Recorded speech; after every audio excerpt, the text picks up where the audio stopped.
Hello बच्चों, hope you are fine, doing great. आप अपने बोर्ड के प्रिपरेशन में जोर शोर से लगे होंगे। तो इस सीरीज में बच्चे हम लेकर के आए हैं एप्लीकेशन ऑफ गॉस लॉ। इसके पहले जो वीडियो हमने रिलीज किया उसमें हमने बात किया था एरिया वेक्टर, इलेक्ट्रिक फ्लक्स और गॉस लॉ की। जिन बच्चों ने वो वीडियो नहीं देखा है आप जा करके उस वीडियो को देख सकते हैं, तो ये वाला पार्ट आपको बेहतर समझ में आएगा। आप टाइप कर सकते हैं electric flux and Gauss law, physics know how, theory and derivation. आपको वीडियो मिल जाएगा, आप आसानी से देख करके फिर ये वीडियो देखें तो आपको बेहतर समझ में आएगा। और अगर आपको वीडियो नहीं मिलता है तो मैं इस वीडियो के डिस्क्रिप्शन बॉक्स में उसका लिंक दे दूंगा, आप वहाँ से जा करके क्लिक करके वो वीडियो कंप्लीट देख सकते हैं। और साथ ही साथ आपको मैंने PDF कंप्लीट चैप्टर का PDF नोट भी डिस्क्रिप्शन बॉक्स में लिंक दे रखा है। आप वहाँ से जा कर के नोट डाउनलोड कर सकते हैं, प्रिंट कर सकते हैं और आप आसानी से उसको पढ़ सकते हैं। And I am sure that this note is going to be impact much more and this will definitely enhance your preparation level. अगर ये लेक्चर या कंटेंट बच्चे आपको सपोर्ट करता है तो प्लीज़ आप इस चैनल को लाइक, सब्सक्राइब और शेयर करें और साथ ही साथ बेल आइकन को प्रेस कर लें ताकि जब मैं अगला वीडियो जैसे ही रिलीज करूं आपको इमीडिएटली नोटिफाई हो जाए। तो हम बात करते हैं एप्लीकेशन ऑफ गॉस लॉ की। यहाँ पे गॉस लॉ बेसिकली जो यूज करते हैं हम इलेक्ट्रिक फील्ड निकालने के काम आता है। यह मैंने पिछले वीडियो में हमने चर्चा किया था इसके बारे में थोड़ा डिटेल में, ठीक है। पर इलेक्ट्रिक फील्ड निकालने से पहले, हम गॉस लॉ अप्लाई करने से पहले हमें कुछ चीज़ों को ध्यान में रखना चाहिए, ठीक है। क्योंकि गॉस लॉ का जो इक्वेशन है integral closed integral E dot D A is equal to Q enclose divided by epsilon not, ये जो इंटीग्रेशन वाला पार्ट है integral E dot D A, इस इंटीग्रेशन को सॉल्व करने के लिए ये 3-4 स्टेप है। यहाँ मैंने 4 स्टेप लिखे हुए हैं। तो बिफोर अप्लाइंग गॉस लॉ ये चारों स्टेप को हमें ध्यान में रखना है। वन बाय वन हम चर्चा करते हैं इसकी। पहला जो लिखा है ड्रॉ द गॉसियन सरफेस, बहुत ही सिंपल। गॉसियन सरफेस क्या सरफेस होता है? गॉसियन सरफेस एक ऐसा सरफेस होता है, एक क्लोज्ड सरफेस है, इमेजिनरी सरफेस, और जो कोई ना कोई अपने अंदर चार्ज इनक्लोज करे, ऐसे सरफेस को गॉसियन सरफेस बोलते हैं। तो सबसे पहले हमें क्या बनाना है? गॉसियन सरफेस बनाना है। दूसरे पॉइंट पे आ जाते हैं। गॉसियन सरफेस बनाते समय यह ध्यान रखना है कि गॉसियन सरफेस जिस पॉइंट पे हमें इलेक्ट्रिक फील्ड निकालना है उस पॉइंट से होकर के पास होना चाहिए, ठीक है। और दूसरा, गॉसियन सरफेस को यह ट्राई करना चाहिए हमें बनाते समय कि वो गॉसियन सरफेस सिमेट्रिकल होना चाहिए। जो चार्ज, जिस चार्ज के कारण इलेक्ट्रिक फील्ड निकाल रहे हैं उस चार्ज के सराउंडिंग, उस चार्ज के अराउंड जो गॉसियन सरफेस बने सिमेट्रिकल हो। इसकी चर्चा हम आगे करेंगे और जितने भी पॉइंट हम बात करेंगे जब हम गॉसियन सरफेस बनाएंगे तो वन बाय वन वेरीफाई भी करेंगे। तीसरा जो पॉइंट है, observe the direction of electric field. जिस पॉइंट पे ऑब्जर्वेशन पॉइंट लिखा, ऑब्जर्वेशन पॉइंट का मतलब है जहां पे हम इलेक्ट्रिक फील्ड निकाल रहे हैं। जिस पॉइंट पे इलेक्ट्रिक फील्ड निकाल रहे हैं उस पॉइंट पे हम इलेक्ट्रिक फील्ड का डायरेक्शन के लिए थोड़ा सा एनालिसिस करेंगे कि इलेक्ट्रिक फील्ड का डायरेक्शन क्या है। और ये कैसे करेंगे? थोड़ा सा कॉमन सेंस लगाएंगे और थोड़ी सी लॉजिक लगाएंगे, ठीक। चौथा जो पॉइंट है, गॉसियन सरफेस इस तरह से बनाना है कि गॉसियन सरफेस पे अगर मैं एरिया वेक्टर बनाऊं तो वो एरिया वेक्टर और electric field vector either perpendicular हो या पैरेलल हो। अगर इतनी चीजें ध्यान रखते हैं, ये 4 चीजें, ये स्टेप फॉलो करते हैं तो गॉस लॉ अप्लाई करना बहुत ही आसान हो जाएगा। अगर इतनी बातें क्लियर हैं तो मैं फिर आगे बात करता हूं गॉस लॉ की, ठीक। इस सीरीज में हम बात करेंगे electric field due two point charges. मैं यहां पे लिख देता हूं electric field due two point charge. अच्छा, ये अगर सवाल आया तो आपको इस तरीके से आएगा कि find the expression of electric field due two point charge at any general point using Gauss law. इसके पहले हमने इलेक्ट्रिक फील्ड पॉइंट चार्ज की वजह से निकाला है, बट कैसे निकाला है? कूलॉम्स लॉ यूज करते हुए निकाला है। यहां पे जो हम निकालेंगे electric field, Gauss law use करते हुए निकालेंगे। और ये सवाल आता है आपका 3 नंबर का सवाल आता है। ठीक, तो नाउ चलिए स्टेप बाय स्टेप चलते हैं। सबसे पहला मैं क्या करूंगा, मैंने क्या किया, एक पॉइंट चार्ज लिया।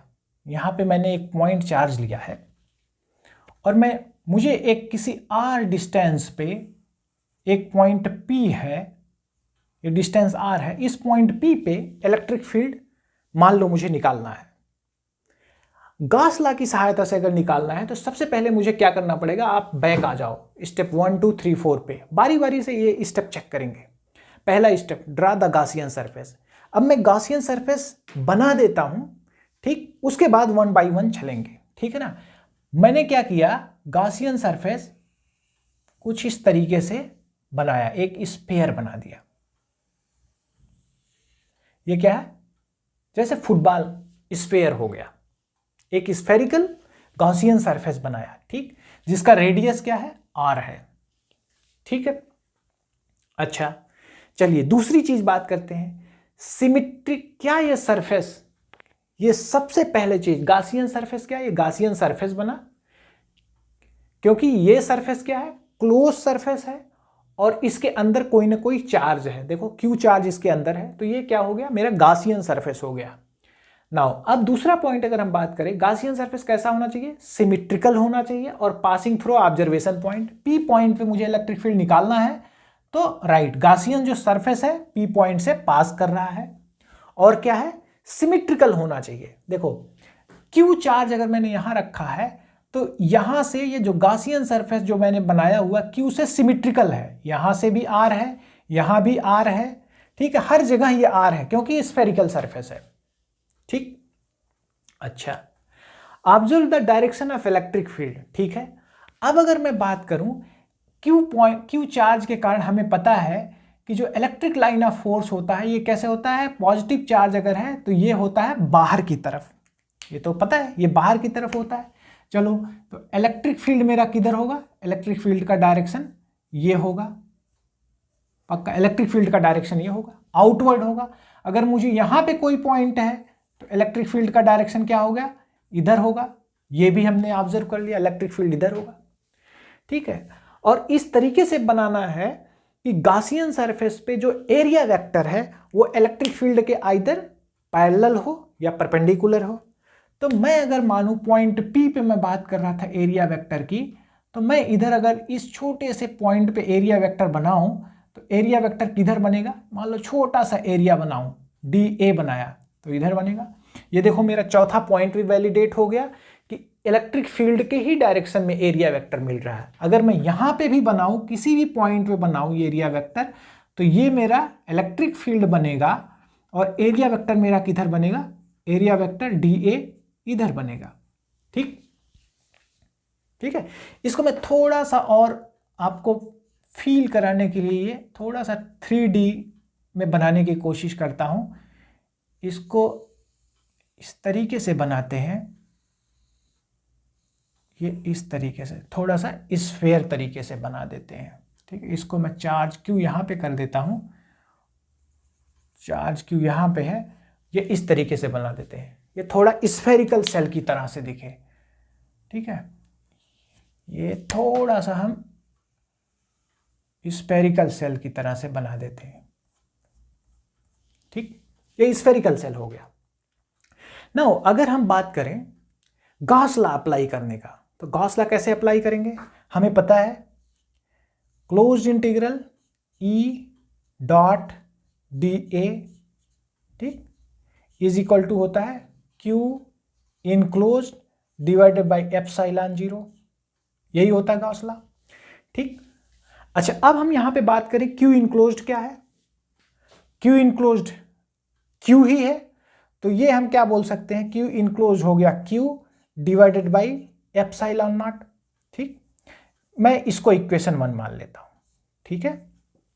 चलिए अब क्या करें, ये वाला अगर हम पोर्शन देखें E डॉट डी ए की बात करें, ठीक है, ई डॉट डी ए में अगर मैं बात करूं तो इसको हम लिख सकते हैं mod of E into mod of D A into cos कितना है, कॉस थीटा। अगर मैं लिखूं E dot A dot B, A B cos theta. अब देखिए थीटा क्या है, इलेक्ट्रिक फील्ड और एरिया वेक्टर के बीच का एंगल है। इलेक्ट्रिक फील्ड इस डायरेक्शन में है और एरिया वेक्टर भी सेम डायरेक्शन में है, मतलब एंगल कितना हो गया, कॉस 0 हो गया, ये हो गया q divided by epsilon not, ठीक।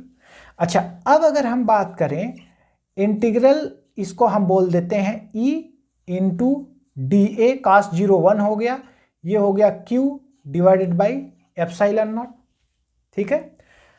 अच्छा, अब देखो अगर मैं बात करूं e की, तो e क्या है, हर एक पॉइंट पे सेम है। अगर मैं इस पॉइंट पे लूं तो क्या होगा, e यहां पे भी ये सिमेट्रिकल है, ठीक, e यहां पे भी सिमेट्रिकल है, e यहां पे भी सिमेट्रिकल है, ठीक, क्योंकि ये रेडियस r है हर पॉइंट पे इलेक्ट्रिक फील्ड, क्योंकि यहां देखिए q है तो हर एक पॉइंट पे e क्या होगा, सेम होगा। कोई सा भी पॉइंट ले लो, जैसे P है, बिल्कुल P के क्रॉसपॉन्डिंग एक पॉइंट यहां होगा तो सेम होगा। डायरेक्शन अलग अलग होगा लेकिन डायरेक्शन हमने यहां पे कंसीडर कर लिया। यहां पे होगा तो मैग्नीट्यूड उसका भी सेम होगा, यहां होगा, यहां सेम होगा, इधर होगा, हर जगह सेम होगा। तो मैं क्या कर सकता हूं, E को बाहर निकाल लेता हूं, क्योंकि E का कांस्टेंट का इंटीग्रेशन कुछ नहीं होता तो उसको हम बाहर निकाल सकते हैं। तो E और ये क्या हो गया, dA हम लिख सकते हैं Q divided by epsilon not, ठीक है। अच्छा, अब यहां से अगर हम और बात करें आगे तो ये क्या हो गया, इसको अगर मैं बात करूं तो E इंटू डी ए क्या हो गया, डी ए बहुत छोटा, एक छोटा सा डी ए हमने लिया था। अगर क्लोज्ड इंटीग्रल मीन्स अगर इस गोले पे पूरा छोटा छोटा छोटा छोटा छोटा छोटा टुकड़ा काट के हम फिर जोड़ें, डी ए करके जोड़ें, तो ये क्या बन जाएगा, पूरा स्फीयर मिल जाएगा। और स्फीयर का एरिया क्या होता है, स्फीयर का एरिया हो जाएगा 4 पाई आर स्क्वायर हो जाएगा, ठीक, 4 पाई आर स्क्वायर हो गया, रेडियस r है, और ये हो गया q divided by epsilon not, ठीक। अच्छा, चलिए मैं थोड़ा सा इसको आगे बढ़ाता हूं। यहाँ पे मुझे यहाँ जगह मिल गया तो मैं इसको लिख सकता हूं E इज इक्वल टू, ठीक है, 4 पाई आर स्क्वायर को राइट हैंड साइड में शिफ्ट करते हैं तो ये हो गया q upon epsilon not into 4 pi R square, ठीक, या E हो गया, इसको मैं ऐसे लिख सकता हूं थोड़ा सजा के, 4 pi epsilon not q divided by R square. Oh, मुझे तो मिल गया इलेक्ट्रिक फील्ड पॉइंट P पे, देख रहे हो, पॉइंट P पे यही इलेक्ट्रिक फील्ड है, is equal to 1/4 pi epsilon not q by R square.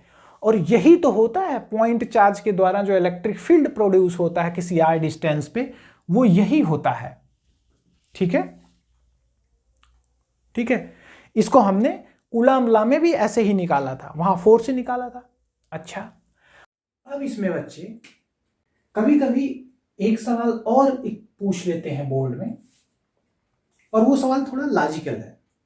वो क्या सवाल होता है, वो ऐसे पूछते हैं कि derive Coulomb law with the help of Gauss law.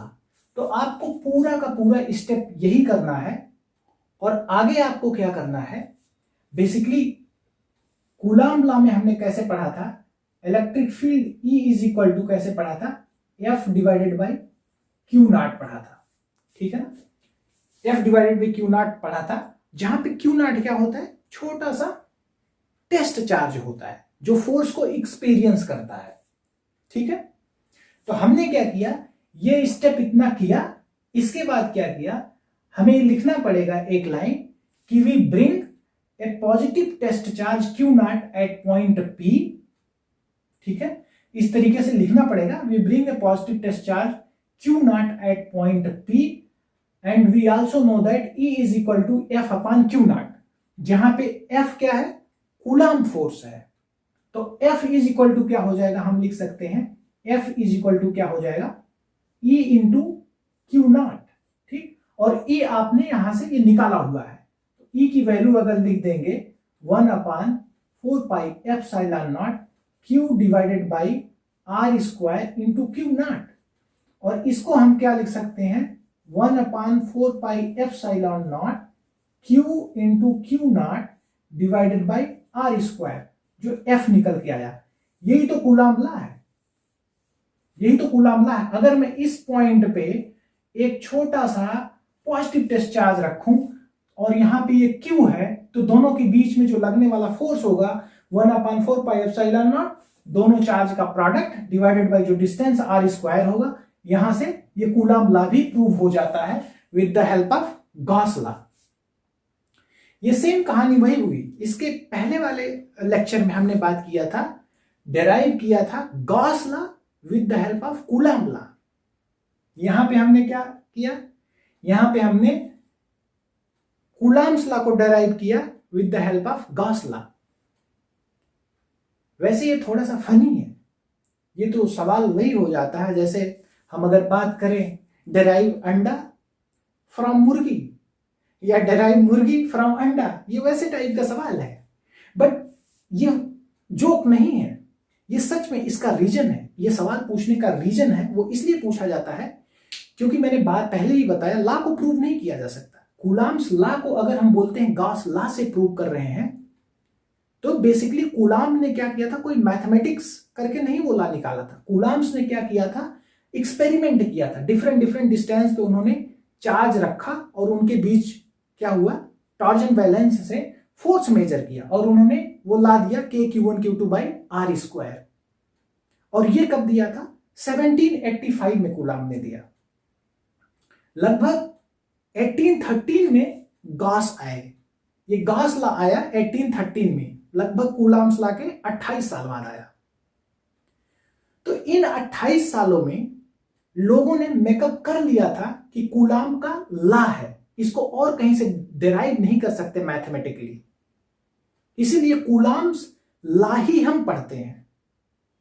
क्योंकि लोगों ने अपने दिमाग में वो डाल लिया 28 सालों में कि ये लॉ है, इसको और कहीं से डिराइव नहीं किया जा सकता क्योंकि एक्सपेरिमेंट से आया हुआ है। दूसरी तरफ 1813 में गॉस ने अपनी मैथमेटिकल इक्वेशन लेकर के आया और बोला कि मैथमेटिक्स से जो इन्होंने लॉ दिया उसकी हेल्प से कूलम्ब्स लॉ को डिराइव कर सकते हैं।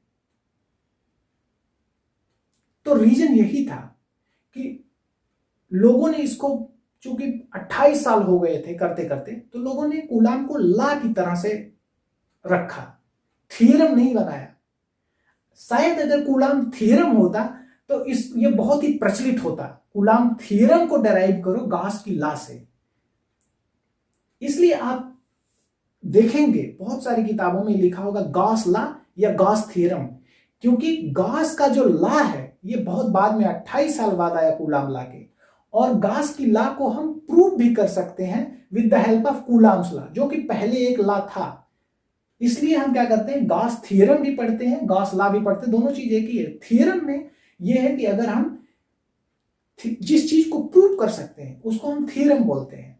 हालांकि गॉस की इक्वेशन से हम कूलम्ब्स लॉ भी प्रूव कर सकते हैं, बट उसको थ्योरम नहीं बोलते हैं बिकॉज ये 28 साल का जो स्पैन हुआ इसमें लोगों ने अपने दिमाग में डाल लिया कि ये लॉ है, थ्योरम नहीं है, एक्सेप्ट कर लिया था। तो ये एक हिस्टोरिकल रीजन है कि ये सवाल आपसे क्यों पूछा जाता है।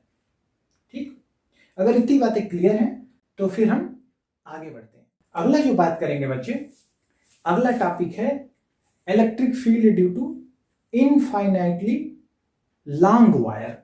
मैं यहां पे लिखता हूं, हेडिंग डालो, electric field due to infinitely long wire.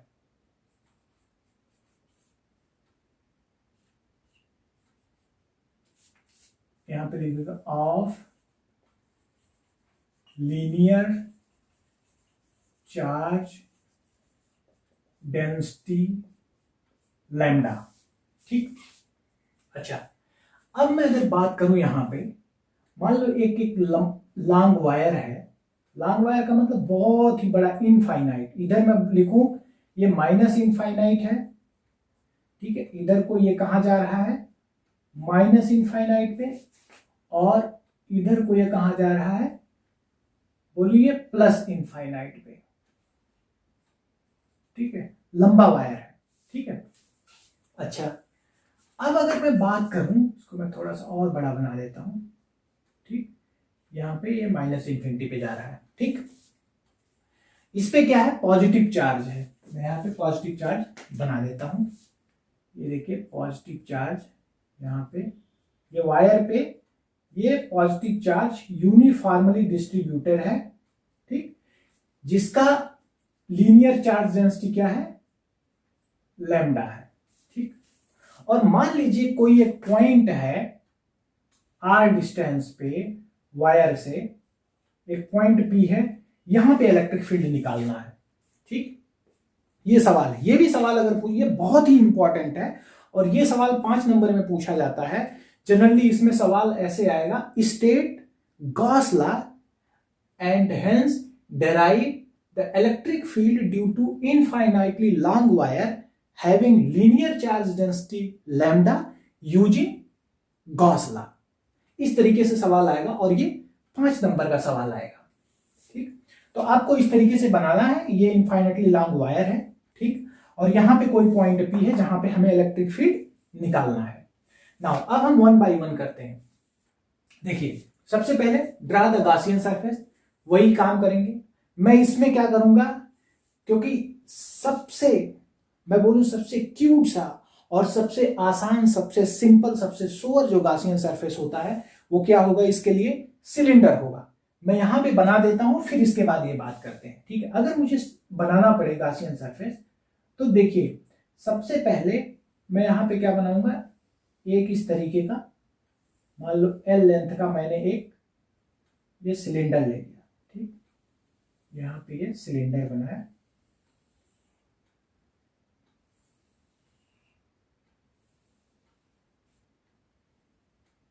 ठीक है, ये मैंने सिलेंडर बना दिया। अब क्या हुआ, अगर मैं बात करूं दूसरा, सबसे पहली चीज कि symmetrical and passing through observation point, ठीक, जहां पे मुझे पॉइंट P पे निकालना है इलेक्ट्रिक फील्ड, सबसे पहली चीज कि गॉसियन सरफेस P से पास कर रही है, ठीक है ना। ये सिलेंडर आया इस तरीके से पास कर रही है। दूसरा चीज कि अगर आप देखेंगे ये P पॉइंट की सिमेट्री अगर देखें सोर्स चार्ज से तो ये सिमेट्रिकल है। ये देखिए वायर है, वायर के चारों बगल ये ऐसे सरफेस होगा, ये इस तरीके से होगा, तो P कहीं पे भी हो सकता है। जैसे P मैंने यहां लिया तो P क्या होगा, इस वायर से r डिस्टेंस पे ऐसे सिमेट्रिकल होगा, r रेडियस पे, ठीक। अच्छा अब मुझे क्या करना था, क्लोज करना था, तो मैंने ऊपर ये सरफेस बना दिया और नीचे ये सरफेस बना दिया, तो ये क्या हो गया, मेरा एक गॉसियन सरफेस बन गया, ठीक। तीसरा क्या पॉइंट है, observe the direction of electric field at the observation point. अब मुझे P पॉइंट पे ऑब्जर्व करना है कि इलेक्ट्रिक फील्ड कैसे होगा। अगर बच्चे ध्यान से देखो तो ये क्या, इनफाइनाइटली लॉन्ग वायर, ये P पॉइंट कहीं पे भी हो, चाहे P पॉइंट यहां हो, चाहे P पॉइंट यहां पे हो, चाहे P पॉइंट यहां पे हो, किसी भी लोकेशन पे P पॉइंट ले लो, यहां पे अगर P पॉइंट ले लो और यहां पे अगर आप खड़े होकर के देखो, चूंकि इनफाइनाइट है, इधर भी आपको उतनी ही लेंथ लगेगी और इधर भी उतनी ही लेंथ होगी। वैसे आप इस पॉइंट पे अगर खड़े हो जाओ देखो तो जितनी लेंथ आपको इनफाइनाइट है, मतलब इस पॉइंट पे खड़े होकर के इसको देखो तो आपको बहुत दूर दिखेगा। सिमिलर किसी भी पॉइंट पे खड़े हो जाओ तो दूसरा एंड दूर ही होगा, ठीक। तो अगर मैं बोलूं कि यहां से एक पॉइंट खींचा, पॉइंट P है, तो पॉइंट P पे क्या हो गया, ऊपर के कारण पॉजिटिव चार्ज, ऊपर के पार्ट के कारण अगर मैं इलेक्ट्रिक फील्ड निकालूं तो ये कैसे होगा, एक छोटे से चार्ज के कारण वो कुछ इस डायरेक्शन में आएगा, ठीक। अगर नीचे के कारण इलेक्ट्रिक फील्ड देखूं तो वो क्या आएगा, यहां से अगर देखिए पॉजिटिव दूर जाएगा तो वो इस डायरेक्शन में आएगा, ठीक। अगर मैं थोड़ा सा लॉजिक लगाता हूं तो मुझे क्या दिखेगा कि इस इलेक्ट्रिक फील्ड के 2 कंपोनेंट हैं, ठीक। यहां P पॉइंट मैंने इधर बनाया, एक कंपोनेंट इसका इधर आया और दूसरा कंपोनेंट नीचे आया, इस वाले का एक कंपोनेंट इधर आया और दूसरा कंपोनेंट ऊपर आया, ठीक। तो ये क्या है, सिमेट्रिकल है, ऊपर भी उतना है नीचे भी उतना, तो ऊपर और नीचे के कंपोनेंट क्या हो जाएंगे, लॉजिकली ये कंट्रीब्यूट नहीं करेंगे इलेक्ट्रिक फील्ड में। तो क्या होगा, मेरा जो P पॉइंट पे इलेक्ट्रिक फील्ड आने वाला है वो किस डायरेक्शन में होगा, वो क्या हो गया, अवे होगा, पी पॉइंट से ये क्या होगा, राइट साइड में इस डायरेक्शन में होगा इलेक्ट्रिक फील्ड। ठीक, ये पक्का है। ठीक है, पी पॉइंट पे इस डायरेक्शन में इलेक्ट्रिक फील्ड होगा। अच्छा, अब अगर मैं देखूं यहां पे सरफेस एरिया किधर होगा, सरफेस एरिया क्या है, सरफेस एरिया ये है। और एरिया वेक्टर की अगर मैं बात करूं तो इस पे क्या हो गया, एरिया वेक्टर परपेंडिकुलर अगर मुझे बनाना पड़े तो एरिया वेक्टर डी ए भी क्या हो गया, इलेक्ट्रिक फील्ड की डायरेक्शन में होगा। ठीक, अच्छा यहां पे अगर मैं देखूं इलेक्ट्रिक फील्ड किधर होगा, यहां पे इलेक्ट्रिक फील्ड इधर होगा। ठीक, और एरिया वेक्टर भी क्या हो गया, इधर भी होगा। मैं यहां एरिया वेक्टर डी ए लिखता हूं। ठीक है ना, ये देखिए ये इधर होगा। नीचे वाले सरफेस को अगर मैं देखूं इधर कहां, इस पे एरिया वेक्टर कहां पे आएगा, इस पे एरिया वेक्टर डी ए नीचे की साइड में होगा, क्योंकि ये क्लोज सरफेस है तो एरिया वेक्टर आउटवर्ड नॉर्मल होगा, बाहर की साइड में होगा। अच्छा, इस सरफेस पे इलेक्ट्रिक फील्ड कैसे होगा, इलेक्ट्रिक फील्ड तो ऐसे जा रही होगी, इलेक्ट्रिक फील्ड की लाइन ऐसे जा रही होगी, तो ये क्या हो गया, परपेंडिकुलर हो गया। तो मतलब ये 90 डिग्री पे हो गया इस सरफेस से। इसको मैं सरफेस 1 मान लेता हूं, और इस वाले को जो नीचे वाला इसको सरफेस 1 मानता हूं, और जो ये साइड वाला सरफेस है इसको मैं सरफेस 2 मान लेता हूं, और जो ऊपर वाला ये सरफेस है इसको मैं सरफेस 3 मान लेता हूं। ठीक, अच्छा अब सरफेस 3 पे जो एरिया वेक्टर होगा, एक छोटा सा अगर एरिया वेक्टर में डी ए बनाऊं, ये कैसे होगा, ये बाहर की तरफ होगा, डी ए होगा। ठीक है, अच्छा और इलेक्ट्रिक फील्ड किधर होगा, इलेक्ट्रिक फील्ड तो ऐसे ही जाएगा इधर, ये इसके कारण इधर को जाएगा, और इसके कारण ये इधर इस दोनों साइड में जाएगा, पॉजिटिव चार्ज से दूर की तरफ जाएगा। तो इलेक्ट्रिक फील्ड इस डायरेक्शन में है, इलेक्ट्रिक फील्ड और एरिया वेक्टर के बीच में यहां पे भी एंगल 90 डिग्री हो गया। देखिए सरफेस 3 पे 90 है, सरफेस 1 पे भी 90 है, और सरफेस 2 पे 0 डिग्री है। डी ए और ई पैरेलल एक ही डायरेक्शन में है। अब मैं क्या करता हूं, मैं इक्वेशन लिखता हूं। ठीक, अगर मैं इक्वेशन लिखूं, गॉस का equation integral E dot D A, integration over close surface E dot D A is equal to हो गया क्यू डिवाइडेड बाई एप्सिलॉन। ये क्यू क्या है, क्यू इनक्लोज। क्यू इनक्लोज मतलब जो सरफेस है उसके अंदर कितना चार्ज है। ठीक, तो ये देखिए मेरा जो लीनियर चार्ज डेंसिटी है, अगर मैं ये लेंथ मानूं, ये वाला जो लेंथ है, ये लेंथ अगर L है, ठीक, इसको मैं ऐसे मान लूं ये L है, मैंने माना ये लेंथ L है, तो लीनियर चार्ज डेंसिटी क्या हो गया, लैम्डा है। लैम्डा का मतलब हो गया, लैम्डा यूनिट लेंथ पे जो चार्ज है वो लैम्डा है, तो L लेंथ पे जो चार्ज होगा वो कितना हो जाएगा। ठीक, लैम्डा इज इक्वल टू क्या हो गया, Q divided by L। Unit length पे जो चार्ज है वो लैम्डा है, तो L लेंथ पे कितना चार्ज हो जाएगा, लैम्डा टाइम्स L हो जाएगा। तो Q जो हो जाएगा, जो अंदर इंक्लोज्ड चार्ज होगा L लेंथ पे, Q इज इक्वल टू हो जाएगा लैम्डा इंटू L। इसको इक्वेशन आप 1 मान लो। ठीक है, ये लीनियर चार्ज डेंसिटी है, इसको हमने पहले भी पढ़ रखा है।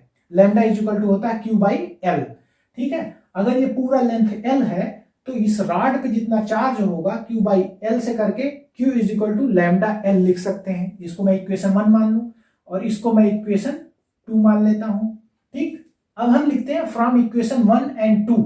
ठीक है, ये हम लिख सकते हैं close integral E dot D A is equal to Q in की वैल्यू क्या हो गया, अंदर जो चार्ज आएगा लैम्डा इंटू L आएगा, lambda L divided by epsilon not. ठीक, अच्छा अब क्या है, अगर मैं इसको सॉल्व करूं, देखो बेसिकली क्या है, ये इंटीग्रेशन है क्लोज्ड सरफेस पे, ये वाला जो क्लोज सरफेस है। अब इस क्लोज सरफेस को मैं क्या करता हूं, 3 पार्ट में ब्रेक कर देता हूं। जैसे मैंने सरफेस 1, सरफेस 2, सरफेस 3 माना, तो इसको मैं ये लिख सकता हूं, सरफेस 1 पे अगर मैं इंटीग्रेशन करता हूं तो ये क्या करूंगा, E डॉट डी ए करूंगा। ठीक, प्लस सरफेस 2 पे अगर मैं इंटीग्रेशन करूं तो ये हो गया E डॉट डी ए होगा। ठीक है, मैं छोटे छोटे टुकड़े में तोड़ रहा हूं। ऐसे क्या करूं, सरफेस 3 पे अगर मैं इंटीग्रेट करूं, यहां पे करेंगे E डॉट डी ए। ठीक, इसको मैंने तोड़ा, ये इज इक्वल टू क्या हो जाएगा, lambda into L divided by epsilon not, ये हो जाएगा। इस वाले को यहां पे अब मुझे जरूरत नहीं, इसको मैं इरेज कर देता हूं, ठीक है। यहां पे थोड़ा जगह की जरूरत पड़ेगी, इसलिए यहां पे हम इसको इरेज करते हैं, ठीक है। चलिए अब क्या हुआ, ई डॉट डी ए क्या हो गया, mod of E into D A cos theta हुआ, ठीक। ये किसके लिए, सरफेस 1 के लिए था, तो यहां पे हुआ, इसको मैं लिख सकता हूं ई इंटीग्रल फर्स्ट सरफेस के लिए E into D A into क्या हो गया, cos 90 हो गया। देखो एरिया वेक्टर और पहले सरफेस के लिए एरिया वेक्टर और इलेक्ट्रिक फील्ड के बीच का जो एंगल है वो 90 है, cos 90 हो गया।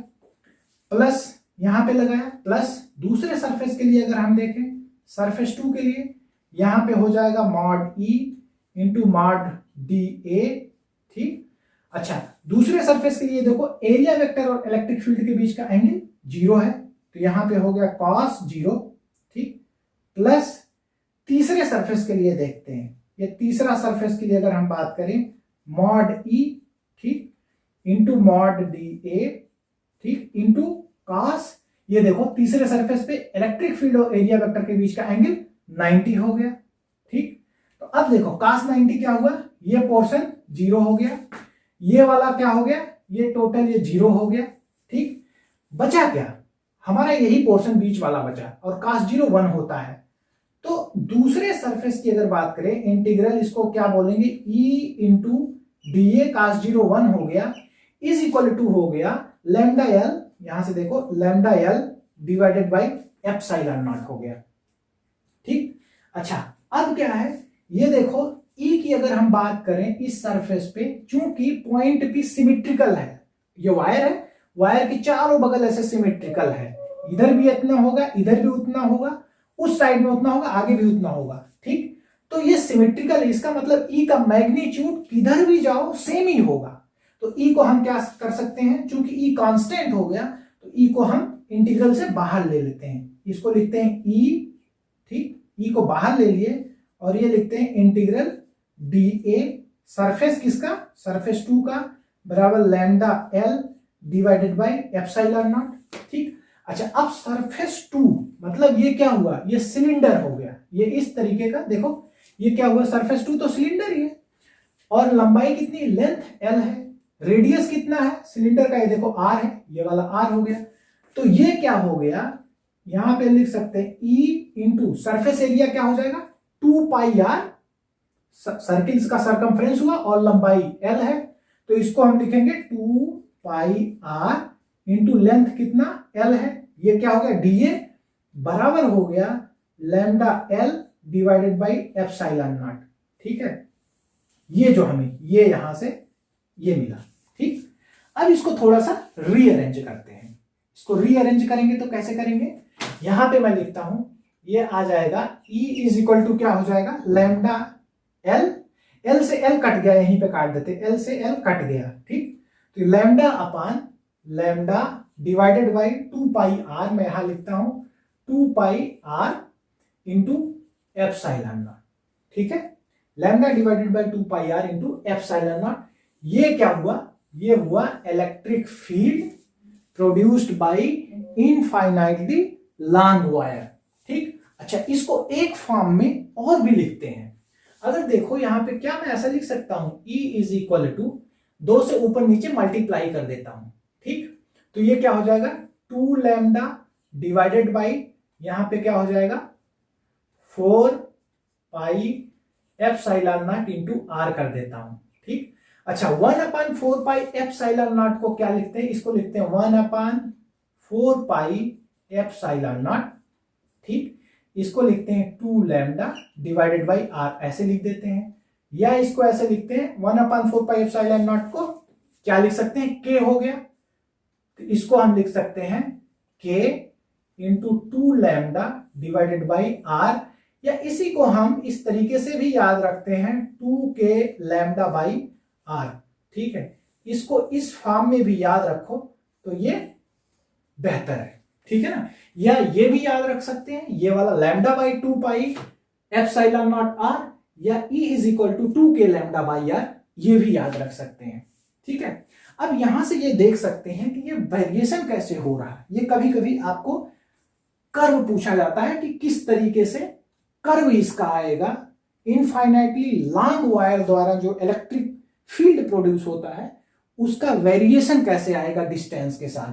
तो इसका मैं इसको थोड़ा सा यहां इरेज करता हूं और आपको यहां पे थोड़ा सा एक्सप्लेन करता हूं कर्व के लिए, ठीक है ना। तो कर्व की अगर हम बात करें, देखिए यहां से कैसे आया, E is equal to 2K lambda by r. Lambda क्या है, लैम्डा भी क्या है, वायर के लिए कांस्टेंट हो गया। K क्या है, इलेक्ट्रोस्टैटिक कांस्टेंट है, 9 इंटू 10 टू द पावर 9 जो वैल्यू होती है हमने पढ़ा है। तो E इज प्रोपोर्शनल टू क्या हो गया, यहां से हम लिख सकते हैं E is proportional to 1 by r. तो मैं अगर ग्राफ इसका खींचूं, इसको देखिए ऐसे सेंटर लाइन पे ऐसे बना करके इलेक्ट्रिक फील्ड का ग्राफ खींचूं, इधर R अगर लूं और इधर इलेक्ट्रिक फील्ड ऐसे लें, तो E is proportional to 1 by r. तो ये ग्राफ कैसे आएगा, ये कुछ इस तरीके से आएगा। ये देखिए बच्चे, ये इस तरीके से आएगा ग्राफ, ठीक। ये देखिए इसके एक्सिस को मैंने इसी को ओरिजिन माना और इसी को मानते हुए मैंने ग्राफ खींचा, तो ये क्या हुआ 1 बाई आर का इस तरीके से ग्राफ आएगा। ये भी कभी कभी आपसे पूछा जाता है कि इनफाइनाइटली लॉन्ग वायर द्वारा जो इलेक्ट्रिक फील्ड प्रोड्यूस होती है डिस्टेंस के साथ कैसे इलेक्ट्रिक फील्ड चेंज करता है उसका ग्राफ भी बनाइए। तो इसका ग्राफ इस तरीके से आपका बनता है, ठीक है। तो आई थिंक इससे ये चीजें जो है आपको थोड़ी सी क्लियर है, ठीक है। इसका आप नोट कर लें या स्क्रीनशॉट ले लें, ठीक है ना। वैसे भी आपका जो नोट है, नोट में भी ये डेरिवेशन मैंने ऑलरेडी उसमें दे रखा है, ठीक है ना। तो इतनी बातें क्लियर हैं, तो फिर हम आगे बढ़ते हैं, ठीक। एक छोटा सा इसमें और पॉइंट रह जाता है, एक में छोटा सा आपको सवाल करा देता हूं इसके ऊपर, ठीक है। तो आई थिंक ये फिर कंप्लीट हो जाएगा, ठीक। वो सवाल कि अगर हम बात करें तो मैं यहां पे लिखता हूं कि इलेक्ट्रिक फील्ड, क्वेश्चन ये है, क्वेश्चन है, आप क्वेश्चन ये नोट कर लो। मैं साइड में लिखता हूं इलेक्ट्रिक फील्ड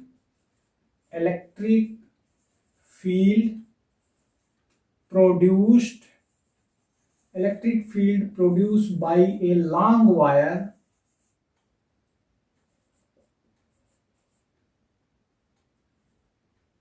is 4 into या 9 into 10 to the power, sorry यहां पे मैं इरेज करता हूं, is 9 into 10 to the power 4 Newton per coulomb at a distance of 4 centimeter from the wire. Determine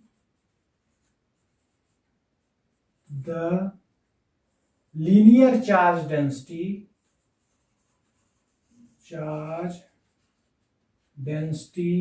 of wire, ठीक।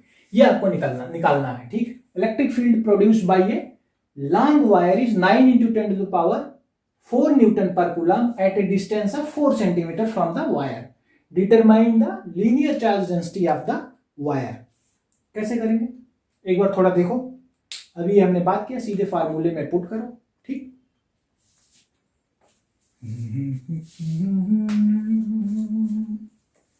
देखो अभी एक काम करते हैं इसमें, अभी हमको ये अभी जस्ट हमने पढ़ा है, हमने क्या पढ़ा, फार्मूला इसका पढ़ा है लॉन्ग वायर प्रोड्यूस बाय ये लॉन्ग वायर, ठीक। या तो लॉन्ग वायर लिखा रहेगा, लॉन्ग वायर का मतलब भी होता इनफाइनाइटली लॉन्ग वायर, ये मीनिंग याद रखें, ठीक है। अगर लॉन्ग वायर लिखा है it means infinitely long wire, ठीक। तो इसमें हम क्या करेंगे, हमें पता है electric field E is equal to क्या, अभी हमने पढ़ा था 2K लैम्डा बाई आर, पढ़ा था, बिल्कुल पढ़ा था। तो इलेक्ट्रिक फील्ड वैल्यू यहां पे पुट कर देते हैं, इलेक्ट्रिक फील्ड कितना है, E की वैल्यू यहां पे मैं पुट करता हूं 9 into 10 to the power 4 is equal to 2K की वैल्यू कितनी होती है, electrostatic constant 9 into 10 to the power 9 होती है, into lambda divided by r क्या था 4 सेंटीमीटर पे, तो 4 into 10 to the power -2, ठीक है ना।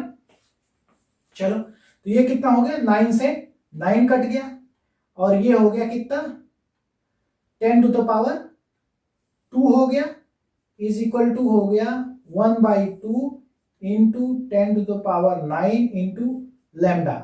तो लैम्डा बराबर कितना हो गया 2 गुणे 10 to the power 2 divided by 10 to the power 9। ठीक है, या ये कितना हो गया 2 इंटू 10 टू द पावर -7। ये क्या हो जाएगा कूलाम पर मीटर। ठीक, ये क्या हो गया आपका आंसर हो गया। ठीक, लैम्डा क्या होगा 2 into 10 to the power -7, 2 into 10 to the power -7 coulomb पर मीटर। ये इस तरीके के सवाल आपके छोटे से सवाल इसके ऊपर बन सकते हैं। ठीक है ना, तो अगर इतनी बातें क्लियर है, ठीक है, तो आज के लिए बस इतना ही। ठीक है, नेक्स्ट टॉपिक एक और बचता है जो वो भी काफी इंपॉर्टेंट है, बहुत ज्यादा इंपॉर्टेंट है। इनफाइनाइट लॉन्ग सीट के द्वारा जो इलेक्ट्रिक फील्ड निकालते हैं गॉस लॉ से, नेक्स्ट लेक्चर में हम वो देखेंगे। तब तक आप जितना भी आज हमने चर्चा किया, जितनी बातें करी, उसको आप रिवाइज करिए, प्रैक्टिस करिए। और ये बहुत ही इंपॉर्टेंट डेरिवेशन, इसके आने के प्रोबेबिलिटी चांसेस बोर्ड में बहुत ज्यादा है, तो इसको 1-2 बार प्रैक्टिस करें ताकि ये बोर्ड में अगर आए तो इसको मिस ना करें। ठीक है, so thank you very much for watching, see you in next lecture, all the best.